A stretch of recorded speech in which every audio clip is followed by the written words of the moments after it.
The Catechism teaches that the vocation to marriage is written in the very nature of man and woman, as they came from the hand of the Creator. This is clear from the book of Genesis. After telling of the creation of the first man and the first woman, Holy Scripture says, "Therefore a man leaves his father and his mother, and cleaves to his wife, and they become one flesh." Marriage is God-given and natural for man and woman as the basis of the family. Thus God told Adam and Eve, "Be fruitful and multiply, and fill the earth and subdue it," so that all the world might become a garden and an earthly paradise for the children of men. According to Catholic teaching, the matter or essential element of matrimony is the giving of consent to the marriage contract or covenant by the baptized man and the baptized woman, assuming they are free to marry. The form of matrimony is the acceptance of consent to the marriage contract or covenant by the baptized man and the baptized woman. The ministers of the sacrament are the man and woman who consent to marriage. The effect is the permanent union till death and the grace to live faithfully in the married state. The three goods of Christian matrimony, according to St. Augustine, are these. First, proles, which in Latin means children. Second, fides, which is faithfulness. And third, sacramentum, which is the sacrament.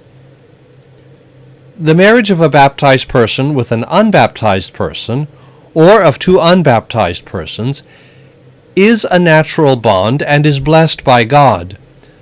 But such a bond and such a marriage is not a Christian sacrament. Both parties must be baptized in order for the marriage to be sacramental in the Christian sense. Marriage was holy in the Old Testament and under the law of Moses, though the law of Moses tolerated both divorce and polygamy for the hardness of the people's hearts. Christ restored the original pattern of marriage as monogamous, permanent, and indissoluble, that is, not capable of being dissolved by anything other than death. What God has joined, let no man put asunder. The Church's law requires for validity that Catholics be married according to proper form, that is, according to Catholic rites, unless this requirement has been dispensed by the local bishop. What about mixed marriages? Marriage between a Catholic and a baptized non-Catholic, such as a Protestant, is permitted, though not encouraged. Such marriages introduce religious divisions into the family, and therefore face special difficulties, especially as regards the upbringing of children, and sometimes also in having different views about marriage itself. Nevertheless, the local bishop can give permission for a mixed marriage between a Catholic and a baptized non-Catholic under three conditions. First, the Catholic spouse must declare his or her intention to preserve and practice the Catholic faith. Second, the Catholic spouse must promise to do everything possible to raise the children as Catholics.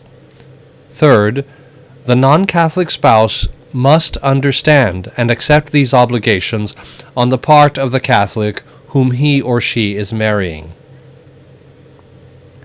Marriage between a Catholic and an unbaptized person is forbidden and invalid if attempted, unless the local bishop grants a special dispensation for disparity of cult, which means a difference of religion. In a marriage between a Catholic and a Protestant, there is at least the possibility of cooperation on the basis of the Christian beliefs that are held in common.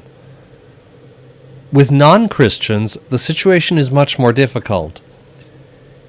If the Catholic party is clearly committed to keeping the Catholic faith and to the Catholic upbringing of the children, the bishop will often grant a dispensation for disparity of cult, that is, difference of religion.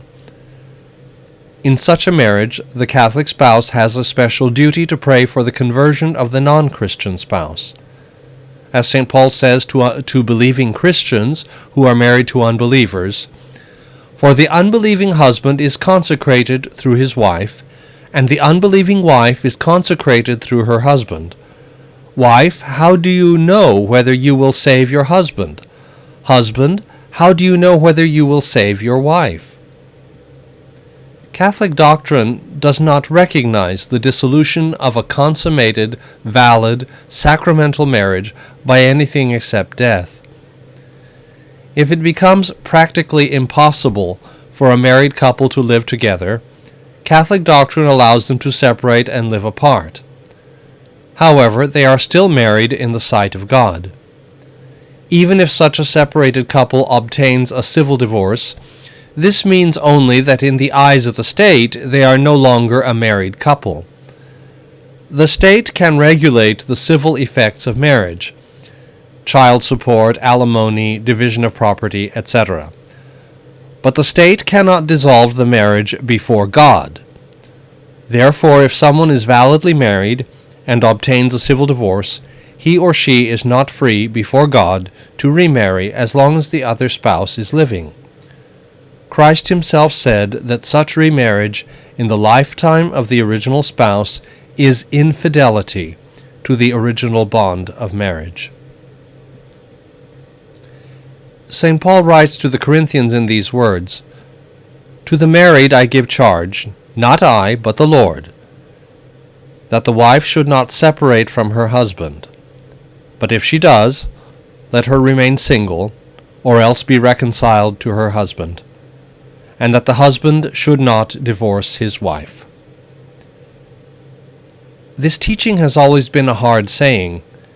Even the apostles were shocked by it. It is daunting for me even to repeat these words from the New Testament.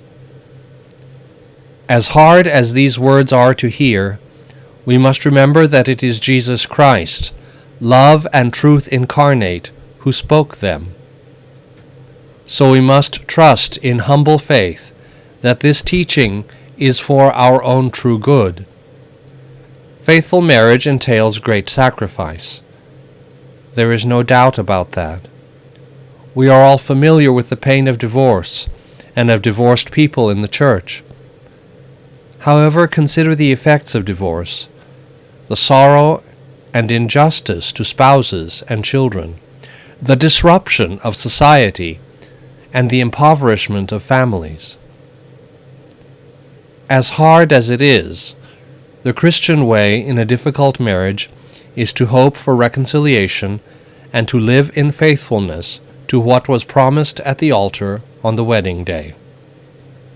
Divorce seems to offer an easy way out, but to break up the family is not a real solution, and brings yet greater sorrows in its train.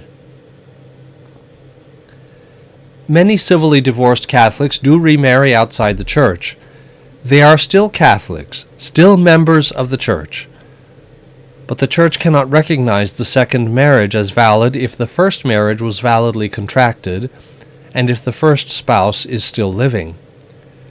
Catholics who are in this situation cannot receive Holy Communion as long as this situation persists. If the divorced Catholic is willing to live in continence, that is, refraining from sexual relations, then he or she can go to confession and return to the sacraments. Or, if the obstacle to contracting a valid new marriage is removed by the death of one of the spouses, or by a decree of nullity, that is, of invalidity, then the invalid second marriage can be convalidated, that is, made valid. However, the Church does sometimes issue such decrees of nullity, sometimes called annulments. A decree of nullity is not a dissolution of marriage. It is a decree that due to some defect, there was no valid marriage bond from the start, even if the state considered it valid for legal purposes. If there is good reason to think that the original marriage was invalid, divorced Catholics may submit their case to the diocesan marriage tribunal, which will investigate the case and give a decision. A marriage that seemed valid at the time of the wedding may sometimes be judged to have had a defect from the start that made it invalid. Such defects in the marriage could result from, for example, psychological incapacity to undertake the obligations of marriage, or from lack of freedom in giving consent, or from a deliberate exclusion of some essential aspect of Catholic marriage, such as fidelity, or permanence, or openness to children. If a marriage is found to be canonically invalid, this does not make the children illegitimate. Illegitimacy is a legal category, not a religious one, and if there was any kind of legally recognized bond between the parents, the children are considered to have been born within wedlock. In some societies, being born out of wedlock has serious social consequences, so it is important to understand this point. To repeat, a valid, sacramental, consummated Christian marriage cannot be dissolved. However, there are some non-sacramental marriages in which one or both parties were not baptized. In 1 Corinthians, St. Paul addresses the situation of a marriage in which one spouse is a Christian and the other is not. He says that in such a situation, the Christian spouse should remain with the non-Christian spouse in the hope of eventual conversion. However, if the non-Christian spouse refuses to live in peace with the Christian spouse and departs, the Christian spouse is no longer bound by the marriage. And so St. Paul says, "But if the unbelieving partner decides to separate, let it be so. In such a case, the brother or sister is not bound, for God has called us to peace." Based on this text, the Church allows the dissolution of a non-sacramental marriage, that is, a marriage involving a non-baptized person, so that the Catholic party may enter a sacramental marriage with another baptized person. This is called the Pauline privilege, because it is specified by the Apostle St. Paul. In our thinking about the sacrament of matrimony, let us see it in the light of faith, in God's own design. In his letter to the Ephesians, St. Paul likens the relationship between the believing husband and the believing wife to the union of Christ and his church. The Apostle says this, "Be subject to one another out of reverence for Christ. Husbands, love your wives, as Christ loved the church and gave himself up for her, that he might sanctify her, having cleansed her by the washing of water with the word. Even so, husbands should love their wives as their own bodies. He who loves his wife loves himself. For no man ever hates his own flesh, but nourishes and cherishes it, as Christ does the church, because we are members of his body. This is a great mystery, and I mean in reference to Christ and the church. However, let each of you love his wife as himself, and let the wife see that she respects her husband."